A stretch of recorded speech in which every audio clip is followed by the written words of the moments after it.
আযানের সময় আশহাদু আন্না মুহাম্মাদার রাসূলুল্লাহ যখন বলা হয়, ওই সময়ে যদি কেউ, এটা হাদিস শরীফে আসছে মুস্তাদকে হাকিম, সুনাদ দারমি, দারে কুতনি, কিতাব আল আসার, মুসান্নাফ ইবনে আবি শাইবা, নবী পাক সাল্লাল্লাহু আলাইহি ওয়াসাল্লাম বসে আছেন মসজিদে নববীর ভিতরে।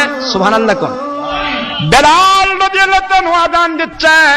ওই আযান শোনার পরে হযরত সিদ্দিক আকবর রাদিয়াল্লাহু তাআলা আবু বকর সিদ্দিক তিনি আযান শুনতেছেন।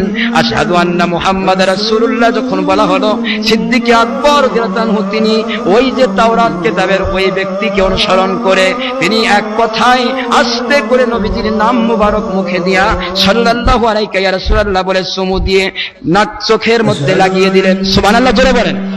চোখের ভেতরে লাগিয়ে দিলেন। আশহাদু আন্না মুহাম্মাদুর রাসূলুল্লাহ দুইবার পড়া হলো, তিনি চোখের মধ্যে লাগালেন। আযান যখন শেষ হয়ে গেল, নবীজি বললেন, ইয়া আবা বকরিন মা আমিলতা, আয় আমার আবু বকর সিদ্দিক আকবর রাদিয়াল্লাহু তাআলা, কি এমন আমল আপনি করলেন আমাকে বলেন।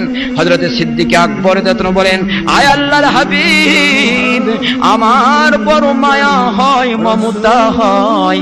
ওই যে বনি ইসরাইলের 300 বছর 200 বছরের গুনাহগার মানুষটা আপনার নাম মুবারকে চুমু দিয়া যদি জান্নাতি মানুষ হয়ে যায়, জীবনের গুনাহ খাতা মাফ হয়ে যায়, সে নবীজিকে আমার সামনে আমি পেয়েছি, এর চাইতে বড় পাওয়া আমার জীবনে আর কি থাকতে পারে।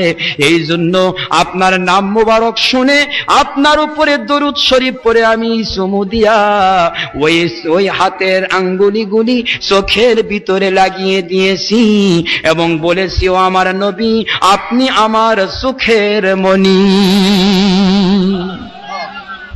যেই মাত্র এমন কথা বলা হলো, হযরত রাসূল পাক সাল্লাল্লাহু আলাইহি ওয়াসাল্লাম বলেন, ও সিদ্দিক আকবর, ইয়া আবা বকরিন, যেই ব্যক্তি আপনার সাথে এক হয়ে এই আমলটি করবে, আযান এবং ইকামতে আশহাদু আন্না মুহাম্মাদার রাসূলুল্লাহ বলার পরে যারা চুমু দিয়া নিজের চোখের মধ্যে লাগায় দিবে, আমি নবী মুহাম্মদুর রাসূলুল্লাহ সাল্লাল্লাহু আলাইহি ওয়াসাল্লাম পাক জবানে বললাম, ওই মানুষগুলির জন্য কিয়ামতের মহাময়দানেতে হাজার হাজার লাইন থেকে তাদেরকে আমি বাছাই করে জান্নাতের জন্য সুপারিশ করা আমার উপরে ওয়াজিব হয়ে গেল।